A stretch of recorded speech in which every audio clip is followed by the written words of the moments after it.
নবীর সামনে দাঁড়ায়া অন্ধ সাহাবী কাঁপাকাঁপি শুরু করে দিয়েছে। আল্লাহর নবী তখন ডাক দিয়ে বলে, ও সাহাবী রে, আমি তো জানি এই দাসী হলো তোমার দাসী, আমি তো অপরাধীকে খুঁজতেছি, আমি তো খুনিকে খুঁজতেছি, তুমি কি তোমার দাসীর হত্যাকারী নাকি?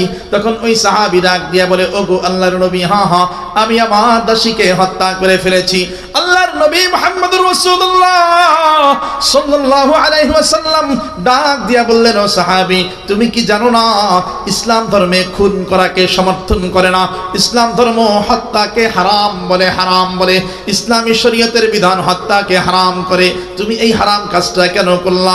ওই সাহাবী তখন ডাক দিয়া বলে, নবী গো, যেই দাসীকে হত্যা করা হয়েছে সেই দাসী আমার দাসী, কিন্তু সারাদিন সেই দাসী আপনাকে নিয়ে গালিগালাজ করত।